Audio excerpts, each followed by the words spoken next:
রসুলের সুন্নত এত শ্রদ্ধা, খালি খাওয়ানোর পরে মিষ্টি খাওয়া সুন্নত, এইটা সবাই পালন করবার চায়। কিন্তু ওই যে রসুলের প্রথম সুন্নত এইটা, আচ্ছা রসুলের শেষ সুন্নত পালন করার মতো একটা ব্যক্তি আছে কিনা সন্দেহ। সেটাই কি, রসুলের উফাতের পরে, রসুল যখন উফাত লাভ করেছেন তখন তাহার ঘরে 5 কেজি জব পাওয়া গিয়েছে, 2.5 কেজি জৈতুনের তেল পাওয়া গেছে, একটি আশা মুবারক পাওয়া গেছে, একটি ছিঁড়া ফাটা কম্বল পাওয়া গেছে। অথচ মহানবী ছিলেন জাজিরাতুল আরবের সেরা ধনীর স্বামী, তিনি নিজেও ছিলেন মক্কা মদিনার মালিক, তিনি নিজে রাজবংশের ছেলে, মক্কার শাসনকর্তার নাতি, মক্কার শাসনকর্তার ভাতিজা। তিনি নিজে যে 27টা যুদ্ধ করছে, সেই 27 যুদ্ধের থেকে 5টা যুদ্ধের মাল সম্পদ গনিমতের মাল দিছে আল্লাহর তরফ হইতে রসুল কি। তাইলে 5টা রাজার সম্পত্তি, 27টা থেকে 5টা রাজার সম্পত্তি তো দিছে। এত সম্পদ থাকা সত্ত্বেও আবার হযরত আবু বকর সিদ্দিক তিনি তার সম্পদের সবগুলো দিছে, হযরত ওমর তার অর্ধেক দিছে, হযরত উসমান 4 ভাগের 1 ভাগ দিছে, আব্দুর রহমান ইবনে আউফ সেও দিছে। এত সম্পদ দেওয়ার পরে রসুলের ঘর থেকে পাওয়া গেল 5.5 কেজি জব, 2.5 কেজি জৈতুনের তেল। আরে আমাগো দেশে যদি কোনো এই সাধারণ একটা মানুষ মরে, তার সেইখানে হাজার হাজার হাজিরে কুবায়া কাটছে হাজ্জাজ বিন ইউসুফ। হাজিদেরকে কুবায়া কাইটা জমজম কূপে ফালাইছে হাজ্জাজ বিন ইউসুফ। এই হাজ্জাজ বিন ইউসুফ সে কাবা ভাঙলো, হাজিদের কুবায়া কাটলো। আরে মিয়া, কোরআনে আল্লাহ কইছে হেরাম করা অবস্থায় কোন পিঁপড়া হত্যা করন যাইব না, মশা মাছি হত্যা করন যাইব না, গালি দেওয়া যাইব না, আল কোরআন। আর হে হেরাম করা হাজির কুবায় কেটে বলায়, চিন্তা করতে পারেন কত বড় হারামি। এর জন্য ইসলামী ইতিহাসের হিটলার হইল হাজ্জাজ বিন ইউসুফ, যাকে সারা বিশ্ব রক্ত পিপাসু এবং খুনি বইলা চিনি। জার্মানির হিটলার, ইসলামের মধ্যে হাজ্জাজ বিন ইউসুফ। এই খলিফা রাজা মনসুরের আমলে হাদিস সংগ্রহ করা হয় মহানবীর উফাতের প্রায় 250 থেকে 300 বছর পরে। একদম খলিফা মনসুর, মুতাওয়াক্কিল, মুতাসিম বিল্লাহ, হারুনুর রশিদ, মামুনুর রশিদ, এদের আমল। আমি যদি হাদিস নিয়ে আলোচনা করি, টাইম টু টাইম নাম দুইটা, কে কোন সময় হেগো কিতাব থেকে রেফারেন্স দেব। আমার তার আলাদা কিছু নাই, আমি ওনাদেরটা বলছি। আমি দেখছি ইমাম বুখারী রহমতুল্লাহ আলাইহির জন্ম 810 সালে, ইংরেজি 810 সাল। রসুলের ইন্তেকাল উফাত 632 সাল। 632 থেকে 810 178 বছর হয়। রসুলের ইন্তেকালের 178 বছর পরে ইমাম বুখারীর জন্ম। 810 সাল থেকে তিনি বড় হয়েছে 20 বছর, 830 সাল। এখন আপনি একটু ইন্টারনেটে ঢুকে সার্চ দেন, 810 সালে জাজিরাতুল আরবের রাজা কে আসছিল, যায় দেখবেন বাইরে গেছে রাজা মনসুর, বাদশাহ হারুনুর রশিদ, বাদশাহ মামুনুর রশিদ, মুতাসিম বিল্লাহ, মুতাওয়াক্কিল। এরা তাদের আমলে তারা রসুলের জাত শত্রু, রসুলের আওলাদদেরকে বিষ পান করায় এরা মারছে। তাহারা রসুলের হাদিস সংগ্রহ করছে 23 লক্ষ হাদিস। 6 জন সিহাসেতার 6 জন হাদিসবিদ সংগ্রহ করছে। তার থেকে মাত্র 23,000 হাদিস সহিহ বলে রাখছে, বাকি 99% হাদিস ফালায় দিচ্ছে। যদি এই সম্পর্কে কেউ জানতে চান, একটি বই আছে, বইটার নাম হলো হাদিস সাহিত্যের ইতিহাস, সাদুল্লাহ সাহেব। আরেকটা কিতাব আছে কারবালা ও মবিয়া, সৈয়দ গোলাম মুর্শিদ সাহেবের। একটু পইরা দেখবেন, থইলার বিড়াল বাইরেই জীবনা। বাবা জাহাঙ্গীরের কিতাব আছে একটা, নিম্ন বিচিত্র দাহ এবং সুফিবাদ আত্মপরিচয়ের একমাত্র পথ। পড়েন না, আপনি তো সত্যই চান। আমি তো ডে কি কইতেছি, লক্ষ হাজার আয় কেমনি, 23 লাখ কোন থেকে রাখছেন 23,000, মানে 99% বাদ। আপনি একটু চিন্তা করেন, আল্লাহর রসুলের নামে ৯৯টা মিশা কথা কইয়া পারে, এইরকম জঘন্য লোকেদেরকে আমরা কি রাহিমাহুল্লাহ কইয়া পারি? রসুলের নামে যারা মিশা কথা কয়, ৯৯টা মিশা কথা কইছে রসুলের নামে। হায় হায়, একটা আবার আরোই কি ৭৬ জন হাদিস বেত্তার ৬ কিতাবের থেকে নাসিরউদ্দিন আলবানী সাহেব তিনি আবার জাল হাদিস বাইর করছে, সহিহ থেকে জাল বাইর করছে। কি আরেক বিপদ! এরা তো জালের থেকে সহিহ বাইর করছে সিহাসেতা, আর নাসিরউদ্দিন আলবানী সাহেব ইনি কি করছে, সহিহ থেকে জাল বাইর করছে। করছি না আমরা গোলক ধাঁধা? এখন রসুল যে কাদির ঘুমে বলল, আমি তোমাদের কাছে দুইটা জিনিস রাখলাম, একটা আল্লাহর কিতাব আর একটা আমার বংশ। আল্লাহর কিতাব যখন বলছে রসুল এরকম বাইন্ডিং করা কোন বই উঁচা করে ধরে নাই, এরকম বাইন্ডিং করা কাগজের কালির লেখায় আরবি ভাষা এরকম ধরেন নাই, বলছে আমি কিতাব রাখলাম। তাহলে সেই কিতাব কি? এখন আবার কোরআনে যদি আমরা খেয়াল করি, আল্লাহ কইছে আমি কিতাবের মধ্যে কোরআনকে সংরক্ষণ করে রাখছি লৌহে মাহফুজে। কিতাব আর কোরআন, কোরআন কি? হুদাল্লিন নাস, মানুষের জন্য হেদায়েত। কিতাব কি? হুদাল্লিল মুত্তাকিন, মুত্তাকির জন্য হেদায়েত। বাবা, মুত্তাকি আর নাস তো আসমান জমির তফাৎ। মুত্তাকি তাকে বলে যে ভিতর এবং বাহিরকে পবিত্র করে ফেলেছে, সে মুত্তাকি। আর মানুষ নাস, মানুষ মানুষ খান্না সুপি শয়তান যুক্ত। তাহলে কোরআন হচ্ছে হুদাল্লিন নাস আর কিতাব হচ্ছে হুদাল্লিল মুত্তাকি।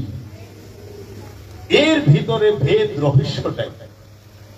কিতাব আর কোরআন, কিতাবের মধ্যে কোরআনকে সংরক্ষণ করে রাখা হয়। তানজিলুম মির রাব্বিকুম, ইহা নাজিল হয়েছে আপনার রবের তরফ হইতে। আলা কলবিকা, আলা উপরে, কলবিকা আপনার কলবের উপরে। কলবিকা, কা মানে একবচন, আপনার কলবের উপরে, সবার কলবের উপরে কোরআন নাজিল হয় না।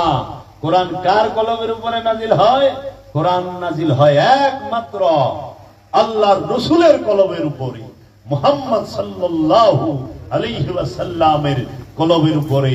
এই কলবের উপরে রবের তরফ হইতে যখন কোরআন নাজিল হয়েছে, তখনই কোরআন বলতেছে ইন্নাহু লা কাউলুন রাসূলিন কারীম, নিশ্চয়ই এই কোরআন হচ্ছে সম্মানিত রাসূলের বাণী।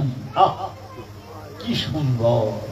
মাওলার যে মুজিজা, মাওলার যে কারামত, মাওলার যে রহমত, এটা অসাধারণ, অতুলনীয়। সেই রাহমাতাল লিল আলামিন গাদিরে ঘুমে বললেন, আমি তোমাদের কাছে আল্লাহর কিতাব আর আমার ইতরাত, আমার বংশ রাইখা গেলাম, তোমরা শক্তভাবে ধইরো। সেই কিতাবটা কি? কাগজের কিতাব না নূরের কিতাব? কোরআন কি কাগজ না নূর? কোরআন কি আরবি না নূর? কোরআনের ভাষা আরবি, কোরআন আরবি না। কোরআন যে ভাষায় নাজিল হয় ওই ভাষা সম্মানিত হয়, কিন্তু কোরআন বলে নূর। ইসলাম নূর, কোরআন নূর, আল্লাহ নূর, রসুল নূর, নবী নূর, ওলি নূর, রূহ নূর, ফুরকান নূর। একটাও বস্তু না, কাগজ না, নূর। এই জন্য কোরআনের কোন বিকৃতি হবে না। নূরের বিকৃতি কে করব? কাগজের লেখায় অর্থ পাল্টায় পারবেন, নুরি কোরআন কি পাল্টায় পারবেন? মাওলা আলী তো নুরি কোরআন, মাওলা মোহাম্মদ নুরি কোরআন, পাক পাঞ্জাতন আহলে বাইত নূরের কিতাব। এই নুরি কিতাবকে যখন মানুষ পাঠ করে, তখন মানুষ হেদায়েত হয়, মানুষ রহস্যের দেখা পায়। কাগজ কালির কিতাব পাঠ কইরাও বোমাবাজি করে, খুনাখুনি করে, দর্শন করে, বলৎকার করে, আত্মসাৎ করে, মারামারি হানাহানি করে, কিন্তু বিশ্বাস করেন নূরের কিতাব।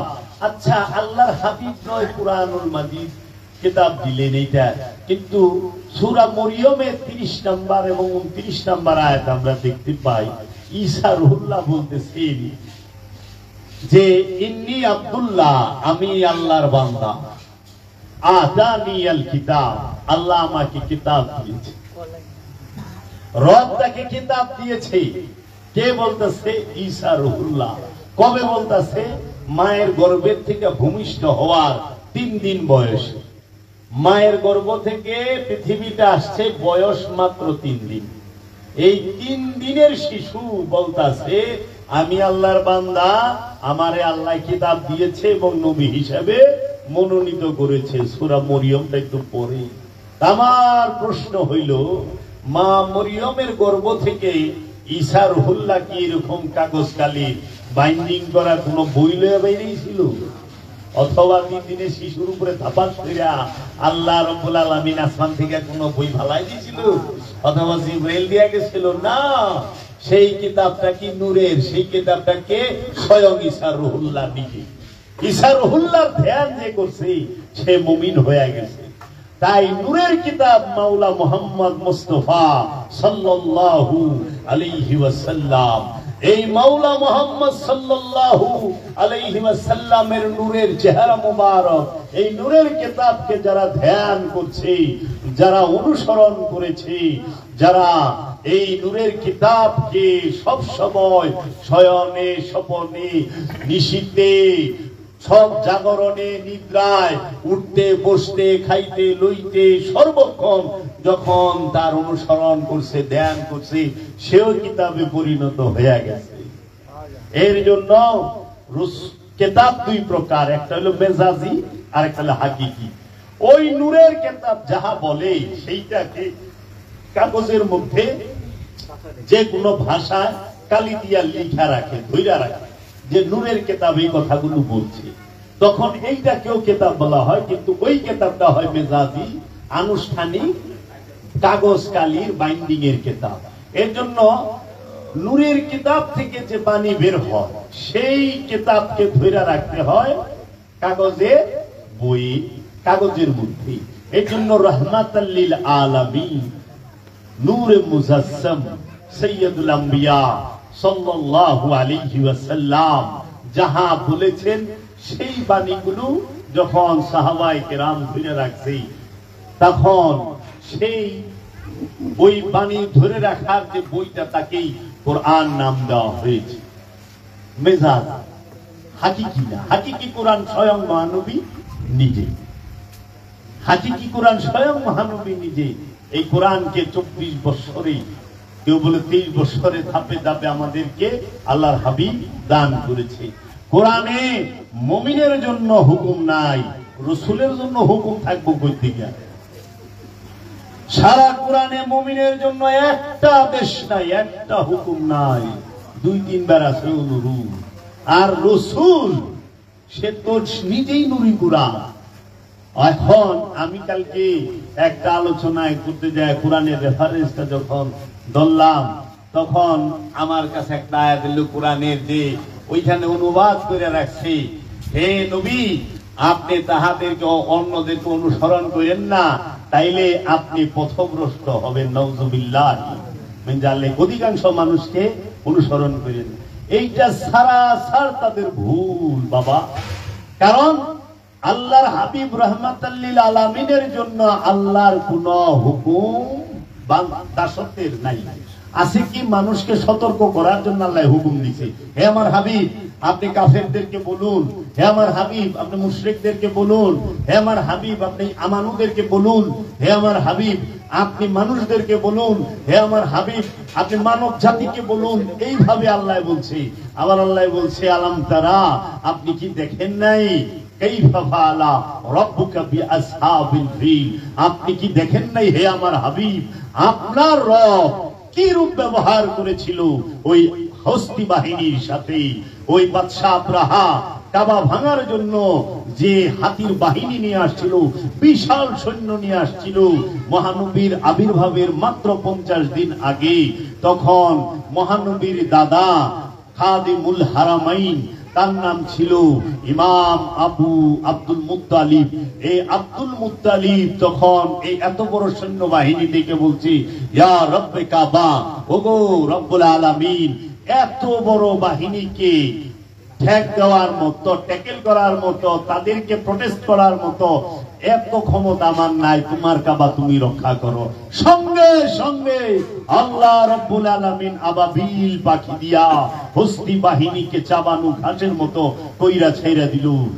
তাই আমার মুর্শিদ বলছি যে বাদশা আবরাহা যখন কাবা ভাঙার জন্য আসছিল, মহানবীর দাদা তিনি ফরিয়াদ করার সাথে সাথে এই আবাবিল পাখি দিয়ে আল্লাহ তার নিজের ঘর কাবাকে রক্ষা করলেন। কিন্তু হযরত বিন ইউসুফ এবং ইয়াজিদ যখন কাবা ভাঙলো, কাবায় আগুন দিল, তখন আল্লাহ কেন আবাবিল পাখি পাঠাইলো না? কি তার কারণ? কারণ হযরত বিন ইউসুফ ছিল মুসলমান নামধারী।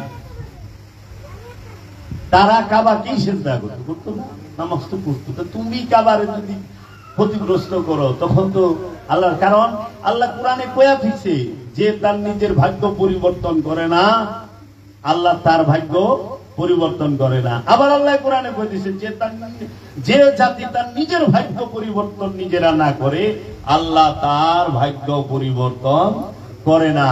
তাই বাবারা দেখবেন যে এই মাওলা আলীকে যাদের ঘুমে বা স্টেজের বালপিটে দাঁড় করায়া হাতটা উঁচা কইরা মাওলা মুহাম্মদ সাল্লাল্লাহু আলাইহি ওয়াসাল্লাম বললেন, আনা তারাকতুম ফীকুমুস সাকলাইন, আমি তোমাদের কাছে দুইটা ভারী জিনিস রেখে দিতেছি, কিতাবাল্লাহি ওয়া ইতরাদাহি, আমার আল্লাহর নূরের, আল্লাহর কিতাব এবং আমার বংশ। কেন এই কিতাব আর বংশ একত্রিত? কিতাব আর বংশ একসাথে আসে, এই দুইটা কখনোই জুদা হয় না, জুদা হবে না। হাউজে কাউসারে কিতাব এবং ইতরাত দুটোটা আমার সাথে মিলিত হবে।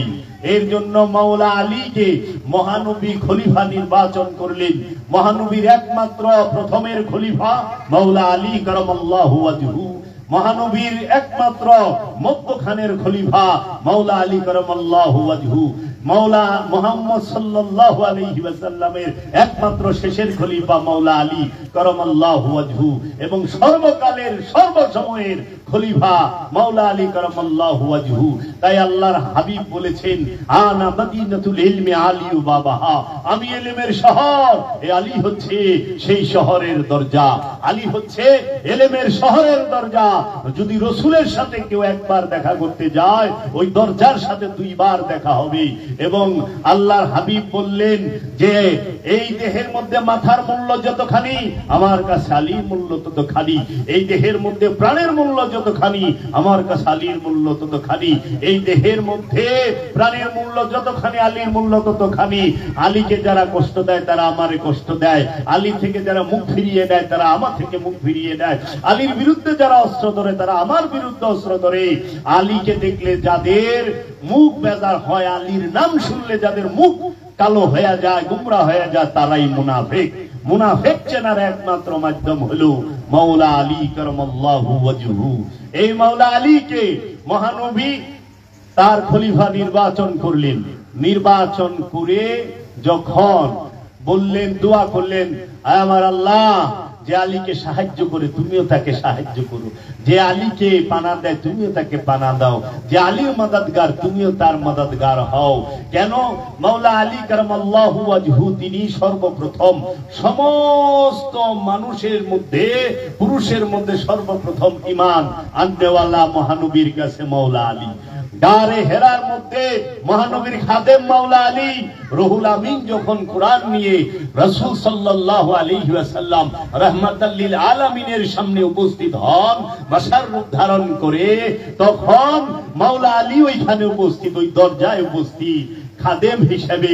মাওলা আলীর সেবক, মাওলা আলী মহানবীর সেবক এবং মা খাদিজাতুল কুবরা মহানবীর সেবক। মাওলা আলী বদর জয় করে, মাওলা আলী খায়বার জয় করে, মাওলা আলী উহুদ জয় করে, মাওলা আলী সে সিফিনের মধ্যে বিজয়ী হয়, মাওলা আলী সে খন্দক জয় করে। মাওলা আলী আলাইহিস সালাতু ওয়াস সালাম তিনি যখন মহানবীকে ছাইরা সবাই কাফেরদের ভয়ে পালায়ে গেল উহুদে, মহানবীকে মারতে মারতে কাফেরেরা রক্তাক্ত কইরা ফেলাইছিল। মহানবী অজ্ঞান হয়ে গেছিলেন। শুধু অজ্ঞান হওয়ার আগে মহানবী ডাক দিয়েছিল, ইয়া আলী আল মাদাদ। সঙ্গে সঙ্গে মাওলা আলী আইসা সমস্ত কাফেরের মাঝখান থেকে মহানবীকে উদ্ধার করে নিয়ে যায়। যেই যুদ্ধে মুআবিয়ার মা হিন্দা, এজিদের দাদি হিন্দা মহানবীর আপন চাচা, তার নাম হচ্ছে হযরত আমিরে হামজা, তার বুক ফাইরা কলিজা ভাই কইরা চাবায়া খাইছে। মানুষের কলিজা মানুষ চাবায়া খায়, ও মিয়া এটা কি মানুষ? এটা কি মানুষ হইতে পারে? এর জন্য মহানবী কইছিল, হিন্দা তুমি আমার পাশে বেশি আইসো না, তোমারে দেখলে আমার চাচার কথা মনে করে, তুমি তো দূরে দূরে থাইকো, আমার কাছে আইসো না। তাহলে পরে মহানবী যে এই গাদিরে ঘুমে বললেন, আমি কিতাব রাখলাম, সেই কিতাবটা নূরের কিতাব। এই নূরের কিতাব যারা পাঠ করে, নূরের কিতাব যারা ধ্যান করে, তারাই কোরআনকে স্পর্শ করতে পারে। কিভাবে? নূরের কিতাব পাঠ করলে পরে পবিত্র হওয়া যায়, নূর দ্বারা পবিত্র হইতে হয়। বুঝছো বাবা? পানি সাবান দিয়া তুমি পরিষ্কার হইবা। এই কাপড়টা ময়লা, পানি সাবান দিয়া ধুইবা, পরিষ্কার হয়ে যাব। দেহটা ময়লা, সাবান পানি দিয়া ধুইবা, পবিত্র হবে না, পরিষ্কার হবে। কারণ এই কাপড়ের মধ্যে শয়তান থাকে না, দেহের মধ্যে শয়তান থাকে না, কোনো কিছুর মধ্যে শয়তান থাকে হলো কলবে।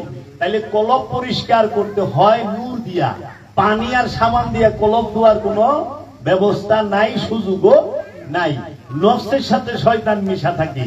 কামনা, শয়তান হলো কুমন্ত্রণা দাতা, সবার সাথে শয়তান মিশা আছে খান্নাস রূপে। খান্নাস মানেই হচ্ছে কামনা। এই কামনা প্রতিটা মানুষ, জাতি, ধর্ম, বর্ণ নির্বিশেষে, মুসলমান, হিন্দু, বৌদ্ধ, খ্রিস্টান, ইহুদি, নাসারা, আস্তিক, নাস্তিক, সবার মধ্যে শয়তান খান্নাস রূপে মিলে মিশে রক্তের পরতে পরতে একাকার হয়ে রয়েছে।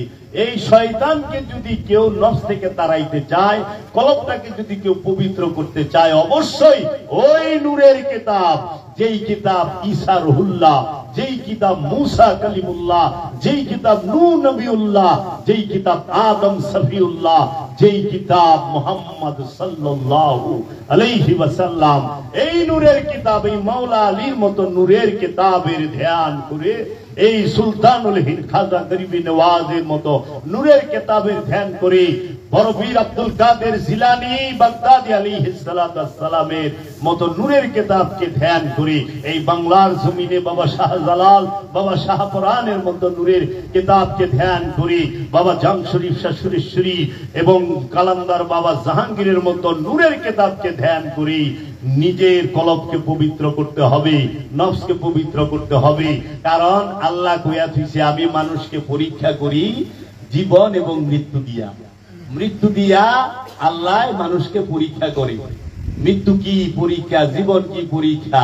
আল্লাহ সম্পদ দিয়া, সন্তান দিয়া মানুষকে সুখও দেয়, শাস্তিও দেয়। আল্লাহ কোরআনে কইয়া দিয়েছে। এখন আমরা তো কোরআনের আরবিটা পড়ি, বাংলা অর্থটা পড়ি না। আমাদের অর্থ সহ যদি আমরা কোরআনুল মাজিদটাকে বারবার পাঠ করি, আমরা অনেক রহস্যময় বিষয়গুলো দেখতে পাবো, বুঝতে পাবো। আর না হলে আরবি তো আমাদের মাতৃভাষা না যে আমরা শুধু আরবি পড়লে সব বুঝুম। এর জন্য বাবারা, এই কিতাব সম্পর্কে আল্লাহ কোরআনে কতটি আয়াত নাযিল করছে খুঁজে বাইর করো, দেখবার রহস্য এত সুন্দর যে এই কিতাব আল্লাহ কালে কালে সর্বসময়ে নাজিল করতেছে। কিতাব সৃষ্টি না, কিতাব নাজিল হয়। লাউ আনজালনা হাযাল কুরআন, আমি কোরআনকে নাজিল যদি করতাম পাহাড়ের উপরে, আল্লাহ কোনে সৃষ্টি করছি কোরআন। আবার তানাজ্জালুল মালাইকাতি ওয়া রূহ, আমরা ফেরেশতা নাজিল করি এবং রূহ নাজিল করি। আবার আল্লাহ কইতাছে যে কাজ্জাকুম মিনাল্লাহ নূর ওয়া কিতাবুম মুবিন, তোমাদের মাঝে এসেছে স্পষ্ট নূর এবং স্পষ্ট কিতাব, স্পষ্ট বুরহান মানে দলিল। তাহলে বুরহানকে মহানবী, কিতাবকে মহানবী, ফুরকানকে মহানবী, কোরআনকে মহানবী, নূরকে মহানবী, নূর আলা নূরকে মহানবী। তাহলে এই নূর বাদ দিয়া আমরা যখন ভাষার উপরে জোর দিমু, তখন আমাদের কলব নফস পবিত্র হবে না। কারণ ভাষা দিয়া নফস পবিত্র হয় না। যদি ভাষা দিয়া কলব পবিত্র হতো, তাহলে সৌদি আরবে সবাই পবিত্র কলবের অধিকারী থাকতো। কারণ সৌদি সবাই তো আরবিতে কথা হয়, তাই না? আবু জেহেল আরবিতে কথা কইছে না? আরবিতে কথা কইলে যদি সবচেয়ে বেশি আমরা স্বর্গে যেতে তো আরবের এই যে সুরবাদ পাত্রী গিলা সেগুলা যে বোকা। ফেরাউন কি ভাষায় কথা কইতো? হিব্রু ভাষায়। কোরআনে বর্ণিত 25টা নবী, একজন নবী শুধু আরবি ভাষায় কথা কইছে, অধিকাংশ নবী কথা বলছে হিব্রু ভাষায়। একজন নবী, মহানবী হযরত মুহাম্মদ সাল্লাল্লাহু আলাইহি ওয়াসাল্লাম, তিনি আরবি ভাষায় কথা বলছে বাবা, তার জবান ছিল আরবি। তাহলে আমরা যদি এই নূরের কিতাবকে না মানি, আল্লাহর ওলিদেরকে, আমরা যদি এই নূরের কোরআন যারা তাদেরকে না মানি, শুধু এই ভাষার এবং বাইন্ডিং এরটা নিয়েই পড়া থাকি, তাইলে পরে আমরা কি সত্য পাবো? পাবো না। কারণ আপনি দেখেন, কোরআন খুলেন, সূরা ইখলাস। ইখলাস শব্দের অর্থ নির্ভেজাল তাওহীদ। ইখলাস শব্দের অর্থ কি? নির্ভেজাল তাওহীদ। ইখলাস শব্দের অর্থই হচ্ছে একাত্মবাদ, তাওহীদ। তো এটাকে যদি আমরা বৃহৎ ভাবে বুঝতে চাই, তাহলে নির্ভেজাল তাওহীদ, যেখানে কোনো ভেজাল নাই। সেই সূরার প্রথম আয়াতটাই হইল কুল হুয়াল্লাহু আহাদ। কুল বলে দিন, রাসূলকে বলছে আপনি বলে দিন, আল্লাহু আহাদ, কুল হুয়াল্লাহু আহাদ। আল্লাহ হলো একক, অখণ্ড, অদ্বিতীয়, স্বয়ংভূ সত্তা।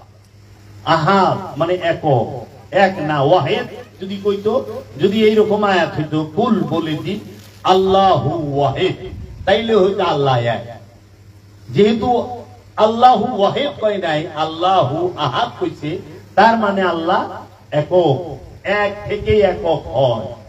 একক মানে একেরই বহুরূপ। এই একক যখন হয়, তখনই আল্লাহ বলছে ওয়া নাহনু আকরাবু ইলাইহি মিন হাবলিল ওয়ারিদ, আমরা তোমার জীবন রোগের নিকটেই অবস্থান করি।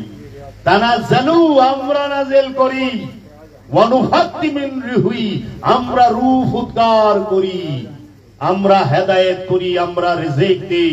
যত জায়গায় আল্লাহ এই রিজিক বন্টনের বেলায় আমরা শব্দ উচ্চারণ করেছি, হেদায়েতের বেলায় আমরা শব্দ উচ্চারণ করেছি, আল্লাহ সব মানুষকে নাজিল করার বেলায় আমরা শব্দ উচ্চারণ করেছি, ফুৎকার করার বেলায় আমরা শব্দ উচ্চারণ করেছি। কিন্তু আফসোসের বিষয়, দুঃখের বিষয়, আমাদের প্রচলিত সমাজে কোরআনের এই অনুবাদগুলোর মধ্যে আপনি দেখবেন তাহারা আমরাকে, নাহানুকে, তানাজ্জালুকে, ইন্না নিশ্চয় আমরা, ইন্নি নিশ্চয় আমি, এই ইন্নারও আমি করে ছুঁয়া দিছি। তখন দর্শনটাই চেঞ্জ হয়ে গেছে, যে কোরআনের যে দর্শন। এই আপনি এই কিছুক্ষণ আগে আমি সূরা আল ইমরান পাঠ করতেছিলাম, ওই সময় দেখলাম একটা আয়াতের অনুবাদ করছে, এর মধ্যে দেখলাম যে হে মুমিনগণ তোমরা সুদ খাও না। বন্ধু কি এর মধ্যে কি? আল্লাহ কইছে ইয়া আইয়ুহাল্লাযিনা আমানু লা তাআকিলুর রিবা, হে আমানু সুদ খাও না। আল্লাহ কইছে আমানু সুদ খাও না, আর এইটার অর্থ করে দিয়েছে আমানুর অর্থ বাংলা করছে মুমিন। তো মুমিনও তার আরবি শব্দ, আমানু আরবি শব্দ। আমানু হইল রাসূলের মুরিদ, আর মুমিন হইল রাসূলকে ধারণকারী, যে রাসূলের গুণে গুণান্বিত হয়ে গেছে, রাসূলের রূপে রূপবান, রাসূলের নূরে নূরময়, তিনি মুমিন। যার সাথে আল্লাহ থাকে, আমানুর সাথে আল্লাহ থাকে না, আমানুর সাথে শয়তান থাকে, মুমিনের সাথে আল্লাহ থাকে। হে মুমিন রে কইতেছে অনুবাদে, হে মুমিন সুদ খায় না। তাই বলে মুমিন কি কয়? আমি খাইছি রে, মুমিন সুদ খায়। পাগল হইছেন আপনারা? তা আমানুর অর্থ মুমিন করলেন কেন? তাহলে মানুষ এখন পড়ছে যে ভাই দেখেন মুমিন সুদ খাইব না। আল্লাহ কইছে ইয়া আইয়ুহাল্লাযিনা আমানু ওয়া আকিমুস সালাত, হে আমানু সালাত কায়েম করো। অর্থে কইরা দিছে হে মুমিন সালাত করো। তো মুমিনের জন্য সালাত না আমানুর জন্য সালাত? এর জন্য বাবা এই নূরের কিতাবকে প্রত্যাখ্যান কখন থেকে করলো? যখন রাসূল উফাত লাভ করলেন, রাসূলের দেহ মোবারকটারে 3 দিন পর্যন্ত জমিনের উপরে রাসূলের হুজরা শরীফে রাইখা দিল।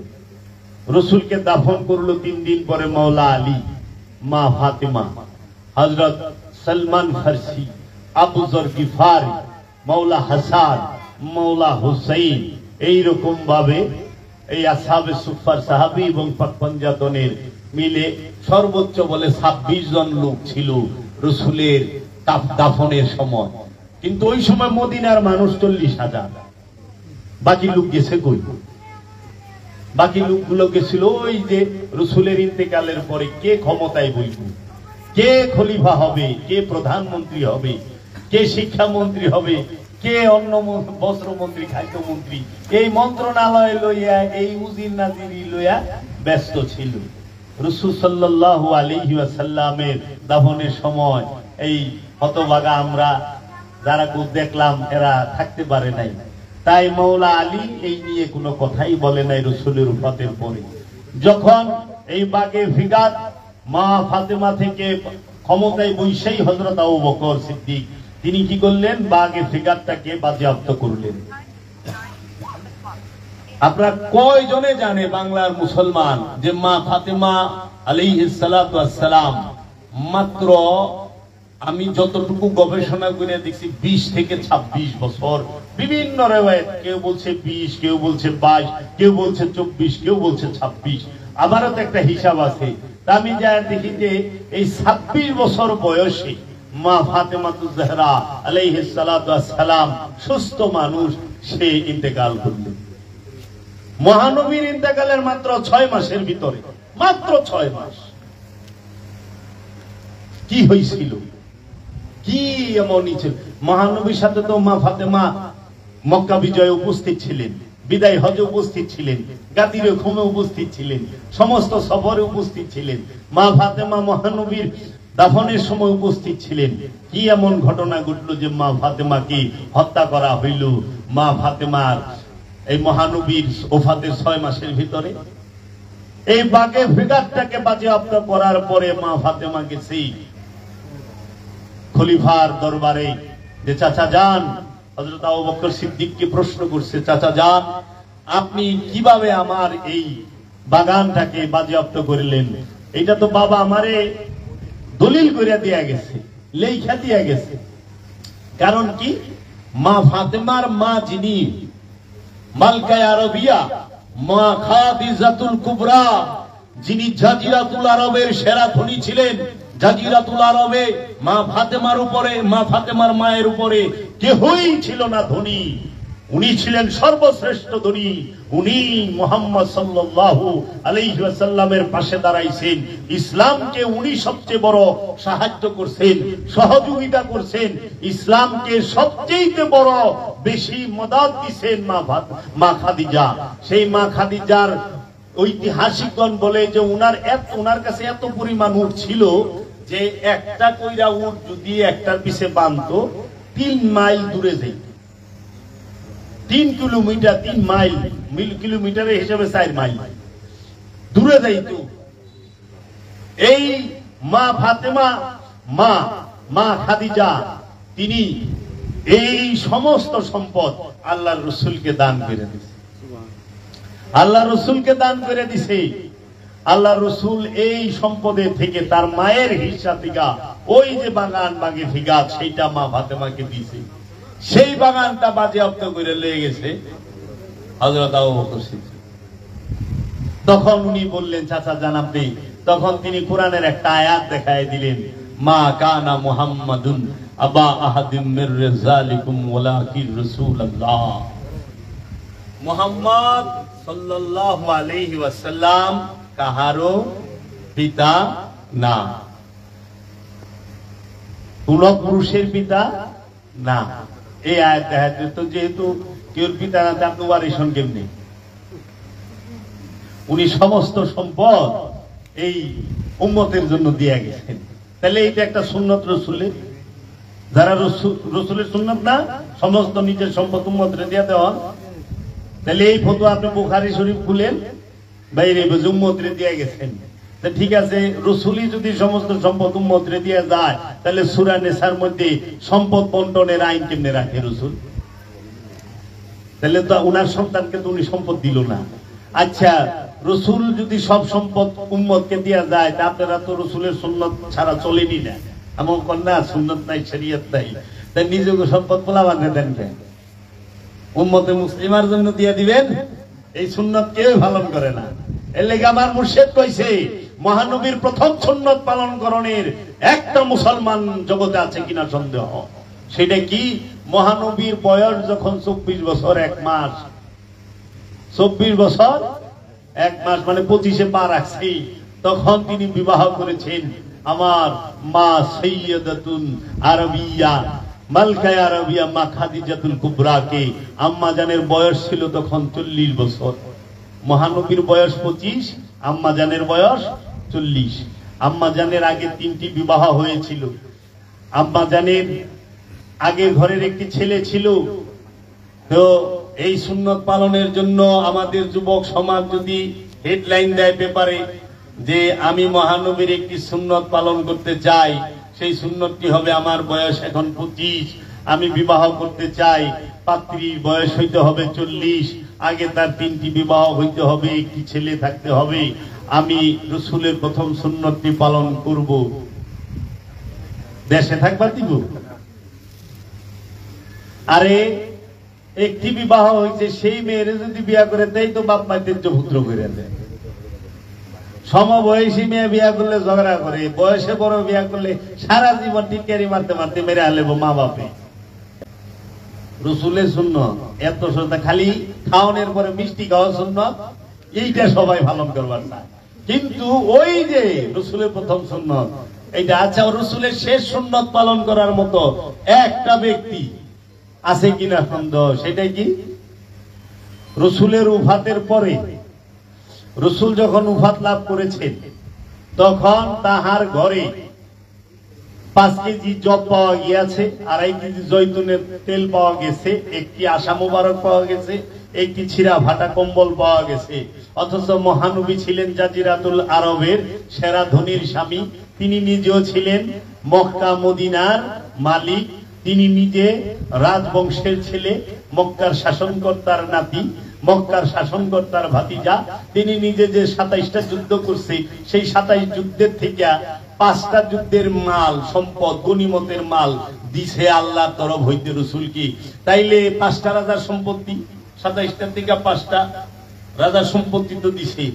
এত সম্পদ থাকা সত্ত্বেও আবার হযরত আবু বকর সিদ্দিক তিনি তার সম্পদের সবগুলো দিছে, হযরত ওমর তার অর্ধেক দিছে, হযরত উসমান 4 ভাগের 1 ভাগ দিছে, আব্দুর রহমান ইবনে আউফ সেও দিছে। এত সম্পদ দেওয়ার পরে রাসূলের ঘর থেকে পাওয়া গেল 5.5 কেজি জব, 2.5 কেজি জয়তুনের তেল। আরে আমাগো দেশে যদি কোনো এই সাধারণ একটা মানুষ মরে, তার পরও তো হের ঘর থেকে লাখ টাকা পাই যায়। তাহলে রাসূল এই টাকা পয়সা কি করলো? সম্ভব। মানুষকে খাওয়াইতে খাওয়াইতে সে নিজেই নিঃস্ব হয়ে গেছে।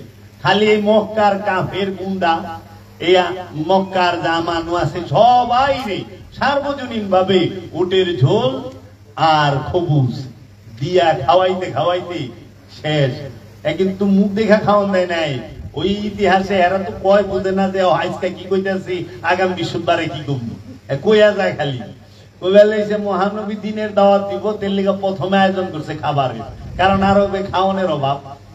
দুর্ভিক্ষের মধ্যে খাওয়ান দেয় পাবলিক বয়ে থাকুন যা দেখান, উটের ঝুল করছে আর উনি সবাই দাওয়াত করছে খাইবে, খাওয়াইছে আগে সবাই। আবু লাহাব, সাহেবা, উকবা, আবু জেহিলা, মুগিরা এই ঝুল খাইছে, সবাই খাইছে।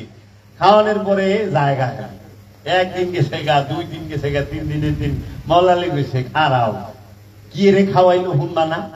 2টা কথা তুমি হইনা যাও, খাইছ শুন। তখন বইছি, তখন মহানবী বলছে, দিনের দাওয়াত দিছে, ইয়া আইয়ুহান নাস কুলু লা ইলাহা ইল্লাল্লাহ ইন্নী রাসূলুল্লাহ।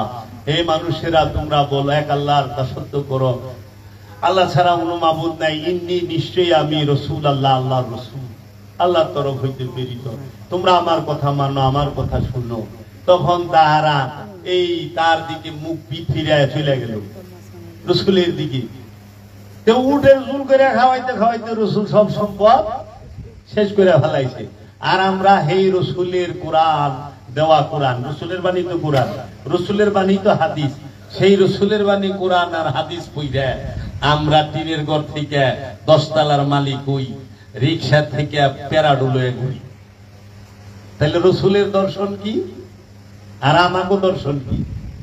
রসুলের বাণী বলে আমরা ধনী হই, আর রসুল তার বাণী প্রচার করতে যায় আজ শেষ হয়ে গেছে, তাই না? রসুলের নামে 500 জায়গা আরবে আছে কিনা যায় দেখুন, 10 জায়গা আছে কিনা। কাবা শরীফের একটা গেট নাই রসুলের নামে। আমি তো স্পষ্ট বললাম, মসজিদুল হেরেমের মধ্যে একটা গেট আছে মুহাম্মদ সাল্লাল্লাহু আলাইহি ওয়াসাল্লাম অথবা তার বংশের কাহারো নামে না। 10টা গেটে বাদশা গোনা, Omar bin Abdul Aziz gate, king Fahad gate, বাদশা আব্দুল্লাহ গেট। কাবা কার? আল্লাহ। কাবা কার? রসুলি। রসুল দোয়া করছে দেখেছেন কাবা হইছে না? কাবা হইতো না তো, রসুল দোয়া করছে, এর জন্য রসুলের দোয়ায় কাবা হয়। এই কাবার মধ্যে রসুলেরই নাম নাই। উচিত কথা কইলে আজি সাহেব আমি যা কইলাম, জান হ্যাঁ কিতাবি পড়েন একটু, যারা সৌদি আরব গেছে তাকে দিকে খুঁজলাম, ভাই কাবা ঘরের কয়টা গেট, কোন গেটটার মধ্যে কয়টা রসুলের বংশের নামে কোন রুটের নাম আছে না? সব কিং নামে। কারণ কি? হেরানা বলে অনেক ভালোবাসে মানুষ, তাদের স্মৃতিকে ধরে রাখে না, ঐতিহ্যকে। রসুল যেখানে যুদ্ধ করছে, সেই যেখানে কদম মোবারক রাখছে, সেই জায়গাটাকে স্মৃতি হিসেবে ধরে রাখবে না? রসুল যে ঘরে আগমন করছেন, সেই ঘরটাকে স্মৃতি হিসেবে ধরে রাখবে না? রসুলের সাহাবায়ে কেরাম যারা, তাহারা যে শাহাদাত হয়েছেন, তাহারা যে এক একজন বীর বিক্রম, বীর উত্তম, বাংলা ভাষায় যদি বলি, তারা মুজাহিদ, বীর মুজাহিদ, তাদের স্মৃতিগুলাকে, ঐতিহ্যগুলোকে ধরে রাখবে না আমাদের অনুপ্রাণিত করার জন্য? তারা তো সব ধ্বংস করছে। মানে কি মানে? কারণ ইসলাম ধর্মের পূর্ববর্তী যত ধর্ম আছে, কোন ধর্মের নবী, রসুল এবং সাহাবায়ে কেরামদের কোন নিশানি খুঁজে পাওয়া যায় না। তোমাকে টিকিয়ে রাখবা, ইতিও বাঙ্গ কই আমেরিকার দালাল কেরা, ব্রিটিশের দালাল কেরা? আমার ভিসা তো সৌদি আরবেও বন্ধ হইব, আমেরিকাও বন্ধ হইব, ইংল্যান্ডেও বন্ধ হইব। জায়গা মতো না দিলে জান্নাতুল বাকিতে 60,000 সাহাবা কেরাম সহ 7,000 সাহাবায়ে কেরামের রওজা এবং 60,000 মাজার ছিল। সমস্ত কিছু 1925 সালের 21 এপ্রিল বুধবার বুলডোজার দিয়া এই বর্তমান বাদশারা, এদের বংশধরেরা বাদশা সৌদ এবং আব্দুল হাব নজদি দুইজনে মিলা এই জান্নাতুল বাকির 60,000 মাজার ভাঙছে।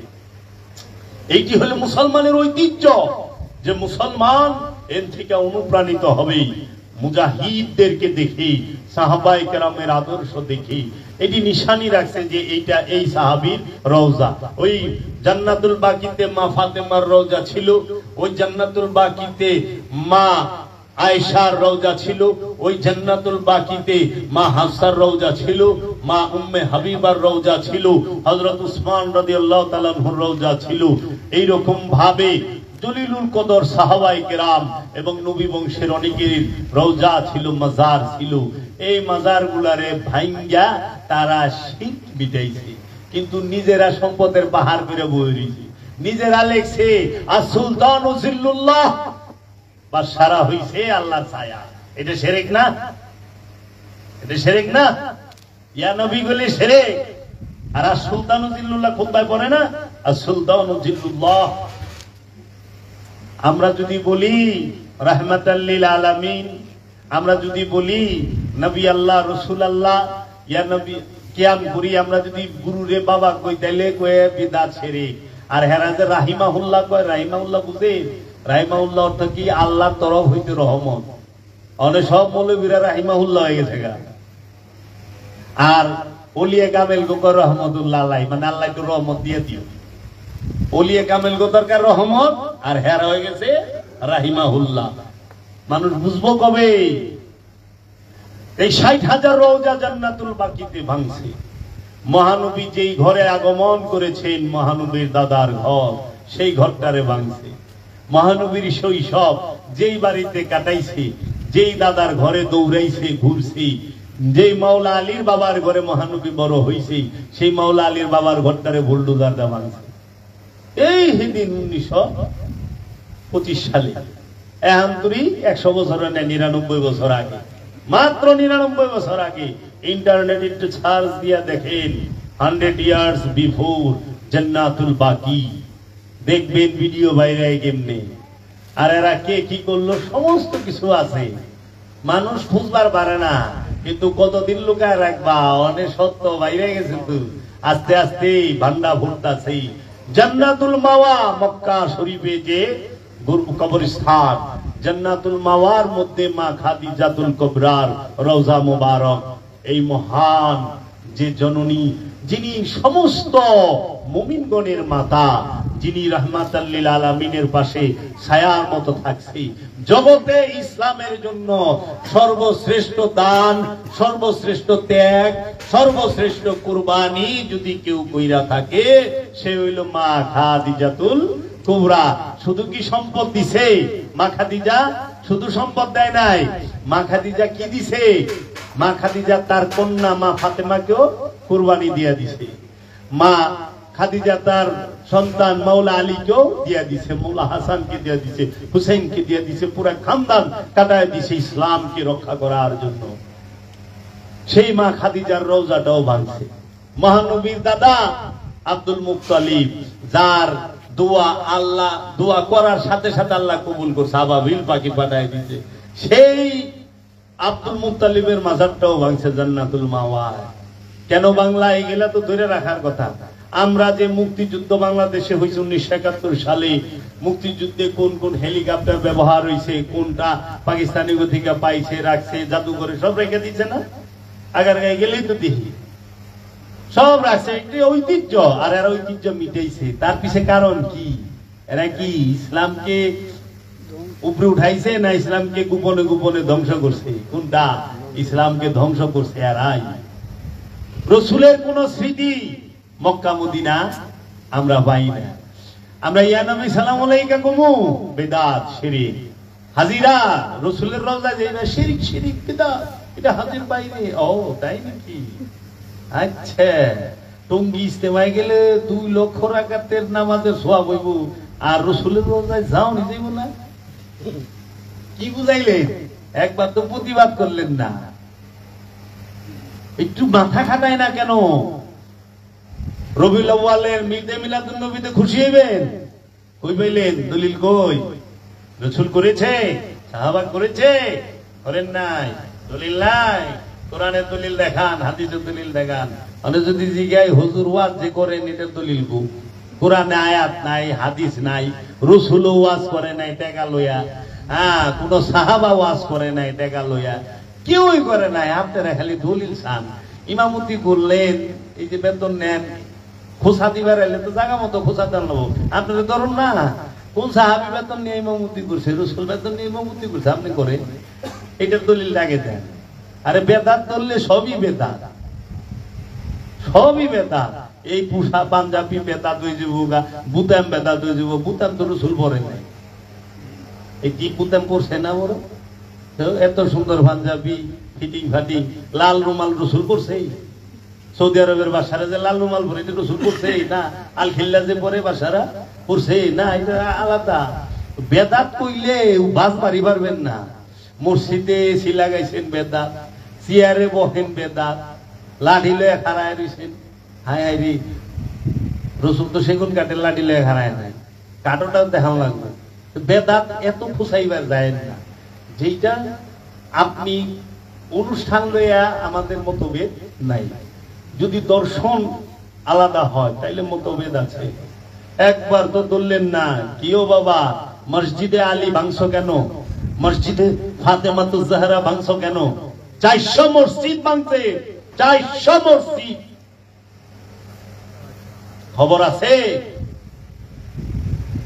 বাংলাদেশ ভারত গরম হয়ে গেছেন এক বাবরি মসজিদ লইয়া, আর সৌদি আরবে 400 মসজিদ ভাঙছে, খবরই নাই। ভাঙ্গিয়া পায়খানা বানাইছে, যান না খোঁজেন। সারা বাংলা এই ভারতবর্ষে সৌদির পোল খুইলা দিছে সুন্নি সবচেয়ে বিখ্যাত আলেম সৈয়দ হাশমি মিয়া। একদম এলে সৌদি সরকার হজের ভিসাই দেয় না, পোল খুলছে। কি কি করছস? আমরা কই ইয়াল্লাহ মাদাদ ইয়া আলী মাদাদ ইয়া রাসূলুল্লাহ মাদাদ, ওরা কই ইয়া আমেরিকা মাদাদ। ওরা আমেরিকারে ডাকে। এগুলা বাংলেন কেন? সারা সৌদি আরবে যেখানে সুফি, যেখানে ওলি, যেখানে মুমিন পয়দা হয়েছে, সেইখানে এখন সুফিবাদের অস্তিত্ব নাই। কেন? কি কারণ? একটু খুঁজেন। গভীর ষড়যন্ত্র আছে। এটা শুধু এখানকার না, একদম গোড়া থেকে ইসরায়েল নামের কোন দেশ এই ফিলিস্তিন ভূখণ্ডে ছিল না। ইসলামের এই ইসরায়েলের জন্মদাতা হইল সৌদি আর ইংল্যান্ড, ব্রিটিশ, এই দুইটাই মিলা ইসরায়েলের জন্ম দিছে। এই মধ্যপ্রাচ্যটার অশান্তি করে রাখছে এই খোদায়। ওই যে কুড়ালে জুড়ে যখন গাছের কূপ দেয়, মানে গাছে বোবা বাসায় কুড়ালে বয়, ওই তুই যে এত জুড়ে আমার কূপ দেয়, তোর কষ্ট লাগে না? আমার তো খুব কষ্ট লাগে, এত জোরে কূপ দেয়, আমার কি দোষ? তোর জাত ভাই আমার পুকির মধ্যে হানছে। কারণ কুড়ালের যে মুগিটা, ওটার ভিতরে তো কাঠের দাঁত, গাছের ডালি না, গাছের জটা না, জটা দেওয়া না, ডালি দেওয়া না, যাই দেওয়া না, নাসারিটা তো গাছেরই জাত ভাই না। তো তোর জাত ভাই আমার ইয়ের ভিতরে ওগায় হানছে, পরে থেকে তো জুড়ে কূপ দেই। জাত ভাইরা সরা আমার তো ক্ষমতাই নাই।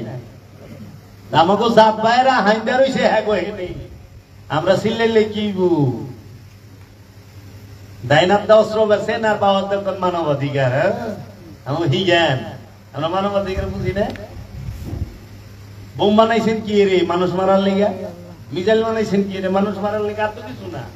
তো যে মিসাইল বানায়, হ্যাঁ আবার মানবাধিকার কেমনে করে? বানাইছেন প্রধান ব্যবসায়ী অস্ত্র ব্যবসা। অস্ত্র তো বানাইছেনই মানুষ মারবার লেগে। আপনি আবার সব বইলেন কবে? ডাহাই, সারা ডাকায়, ডাকাই তো সব বয়ে গেছে গা। চুরে হনে ভদ্র লুকিয়েছে।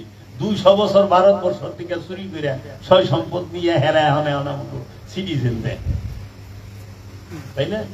আমাকে ইংলিশে কথা কয়, ইংলিশে কথা বলে খুব জ্ঞানী, সত্য এরা কইছে। এইগুলো ধরেন না, দেখেন না। তো কাজেই রসুলের স্মৃতি কেন মিটানো হবে?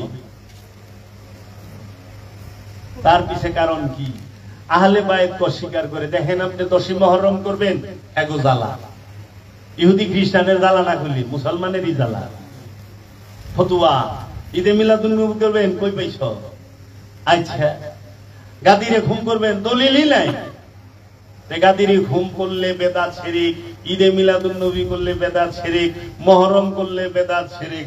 এই কিনা কেন শিরক হয়? দেখেন প্রত্যেকটা রসুল আল্লাহর রসুলের সাথে যুক্ত। প্রতিটা বিষয় রসুল আর আলে রসুলকে কেন্দ্র করে যা করবেন ওখানে এরা বাধা দিবে, ভেটু দেবে। আমরা কি কিছু বুঝি না? বুঝতে চাইও না যে কি কারণ। আপনি দেখেন রসুল প্রেমিক একজনও কোথাও কাউরে বাধা দেয় না, পাইবেন না। কোন ওলি কাহারো বাড়িতে যা আগুন দিছে দেখাইতে পারবেন না। কোন ওলি কাহারো মাহফিলে যায় বাধা দিচ্ছে দেখাইতে পারবেন না। অলির ঘরের সামনে অলির বিরোধিতা করে অলি চুপ করে বলে দিচ্ছে, নিশানি রয়েছে। কারণ অলিরা ধৈর্যশীল, অলিরা সাবেরিন, মুত্তাকিন, মুহসিনিন, মুমিন। এর জন্য তারা মুমিনও না, মুত্তাকিও না, মুহসিনও না, তারা ক্ষমতার শক্তির পূজারী। এর জন্য আমরা কেন গাদিরে ঘুমকে অস্বীকার করি? কেন আওলাদের রসুলকে অস্বীকার করি? ইসলাম আইছে রসুলের বংশ থেকে, রসুলের থেকে। রসুল খলিফা নির্বাচিত করছে মাওলা আলীকে। মাওলা আলীর খলিফা মাওলা হাসান, মাওলা হুসাইন, মাওলা হুসাইনের খলিফা ইমাম জৈনুল আবেদিন আলাইহিস সালাতু ওয়াস সালাম। ইমাম জৈনুল আবেদিন আলাইহিস সালামের খলিফা, তার খলিফার নাম হচ্ছে ইমাম জৈনুল আবেদিন, ইমাম বাকির। ইমাম বাকিরের খলিফার নাম হচ্ছে ইমাম জাফর সাদিক। ইমাম জাফর সাদিক আলাইহিস সালামের খলিফার নাম হচ্ছে ইমাম মুসা কাজিম। ইমাম মুসা কাজিমের খলিফার নাম হচ্ছে ইমাম আলী রেজা। ইমাম আলী তাকি, আলী নাকি, ইমাম হাসান আশকরি, গৌসে পাক আব্দুল কাদের জিলানী। সুলতানুল হিন্দ খাজা গরিব নওয়াজ। এইভাবে ইসলামটা আরব থেকে অখণ্ড ভারতে বাগদাদে আসে। খাজা সুলতানুল হিন্দ খাজা বাবার খলিফার নাম কুতুবউদ্দিন বখতিয়ার কাকি। কুতুবউদ্দিন বখতিয়ার কাকির খলিফার নাম বাবা শেখ ফরিদ। বাবা শেখ ফরিদের খলিফার নাম আলাদিন কালিয়ার সাবেরি, বুয়ালি শাহ কলন্দার, মাহবুবে ইলাহি নিজামউদ্দিন আউলিয়া। বাবা নিজামউদ্দিন আউলিয়ার খলিফার নাম বাবা আমির খসরু, বাবা হযরত শাহজালাল, বাবা হযরত খান জাহান আলী। বাংলার জমিনে ইসলাম আনে বাবা শাহজালাল, বাবা খান জাহান আলী, বাবা শাহবরান। এরা খলিফা হচ্ছে বাবা নিজামউদ্দিন আউলিয়া। এই বাবা নিজামউদ্দিন আউলিয়ার খলিফারা তাহাদের থেকে আসে মুরার বন্দে সিলেটে শায়েস্তাগঞ্জে সুলতান নাসির উদ্দিন সিপাহ সালার। এইভাবে এই দিকে আসে। আবার ভারত থেকে আরেকটা রাস্তা তৈরি হয়, যেটা নকশবন্দি মুজাদ্দেদি বলা হয়। নকশবন্দি মুজাদ্দেদি তৈরি হয় বলা হয়। এটা তো আইলাউলা থেকে ডাইরেক্ট। আবার ওই দিকে মাওলা আলী থেকে হাসান বসরি, রাবেয়া বসরি, ওয়াইস আল কারনি, এদের একটা বাইরা। এই যে নকশবন্দি মুজাদ্দেদি আসে, তেমনি বাবা হযরত মোহাম্মদ সাম্বাসি থেকে আসে আমির কুলাল, আমির কুলাল থেকে আসে বাবা বাহাউদ্দিন নকশবন্দ, বাহাউদ্দিন নকশবন্দ থেকে আসে আপনার গিয়া দরবেশ বন্ধু আমকান খানি, বাবা বাকি বিল্লা, বাকি বিল্লা থেকে আসে মুজাদ্দেদ আল ফেসানি, মুজাদ্দেদ আল ফেসানি থেকে আসে হাজী আমদাদুল্লাহ মুহাজের মুক্তি, হাজী আমদাদুল্লাহ মুহাজের মুক্তি থেকে আসে ওইখানে যায় কি সৈয়দ আব্দুল্লাহ আকবরবাদী, সৈয়দ আব্দুল্লাহ আকবরবাদী থেকে আসে আব্দুর রহিম দেহলভী, শাহ ওলিউল্লাহ দেহলভী। ও থেকে আসে শাহ আব্দুল আজিজ মুহাদ্দিস দেহলভী। এই অখণ্ড ভারতের যিনি প্রখ্যাত এবং বিখ্যাত আলেম কি শাহ আব্দুল আজিজ মুহাদ্দিস দেহলভী। এই শাহ আব্দুল আজিজ মুহাদ্দিস দেহলভীর ছাত্রের নাম ইসমাইল, বাইসার নাম ইসমাইল দেহলভী, তার ছাত্রের নাম রশিদ আহমদ গাঙ্গুহি, তার অনুসারীর নাম কি আশরাফ আলী থানভী, খলিল আহমদ আম্বুটি, মাওলানা কাসেম নানুতুবি। এরা এর থেকে আবার ওহাবিবাদের প্রচারটা হয় এই অখণ্ড ভারতে ইসমাইল দেহলভী আর রশিদ আহমদ গঙ্গুহির দ্বারা। ইসমাইল দেহলভী সে কি করে কিতাবুত তাওহীদ আব্দুল ওহাব নজদির লেখা আরবি ভাষার কিতাবটাকে উর্দুতে প্রথম অনুবাদ কইরা ভারতবর্ষে অখণ্ড ভারতে বিলি করে। এই ওহাবিবাদের আমদানিকারকের এবং অনুবাদকারকের নাম হচ্ছে আব্দুল ওহাব নজদির কিতাবের অনুবাদকারীর নাম হলো ইসমাইল দেহলভী এবং রশিদ আহমদ গাঙ্গুহি। তাদের ছাত্র এবং অনুসারী হইল এই খলিল আহমদ আম্বুটি, কাসেম নানুতুবি এবং এই যে মাওলানা আশরাফ আলী থানভী। এরা এই সাইডটাই। আর আব্দুল আজিজ মুহাদ্দিস দেহলভী এদেরকে বাইর করে দিল। উনি রাখলেন নূর মোহাম্মদ নিজামপুরী রে, সৈয়দ আহমদ বেরলভী রে। সৈয়দ আহমদ বেরলভী থেকে আসলো কি সুফি ফতে আলী ওয়াইসি, সুফি ফতে আলী ওয়াইসি কলকাতা মানিকতলার সুফি ফতে আলী ওয়াইসি থেকে আইলু জান শরীফ শাহ সুরেশ্বরী, এবং সুরেশ্বরী বাবা থেকে আসলো নুরি শাহ বাবা, নুরি শাহ বাবা থেকে আসলো শাহ জালাল নুরি অফিয়ানহু, জালাল নুরি বাবা থেকে আসলো কালান্দার বাবা জাহাঙ্গীর বা ইমান আল সুরেশ্বরী। ইমামুল আউলিয়া বাজিদ মুসলামের পীরের নাম ইমাম জাফর সাদিক আলাইহিস সালাতু ওয়াস সালাম। হযরত জুনাইদ বাগদাদীর পীরের নাম, হযরত মনসুর হাল্লাজের পীরের নাম বলা হয় শররি শুকরি সহল দস্তুরি। ইমাম গজ্জালির পীরের নাম আবু আলী ফরমাদি, মাওলানা জালালউদ্দিন পীরের রুমির পীরের নাম বাবা শমশের তাবরিজ, এবং ফখরুদ্দিন রাজির পীরের নাম, যিনি অনেক বড় আলেম ফখরুদ্দিন রাজি, উনি তফসির লেখক, তিনিও গেছেন গুরুর কাছে, কিন্তু তাকে বায়াত করে নাই। আবু আলী ফরমাদি, মাহিউদ্দিন ইবনুল আরাবি, তার গুরু গৌসে পাক আব্দুল কাদের জিলানী। বাবা, এইরকম ভাবে আপনি যদি দেখেন এই খেলাফতের মাধ্যমে, বেলায়েতের মাধ্যমে এই জগতে ইসলাম এসেছে, আপনি যদি খেয়াল করেন।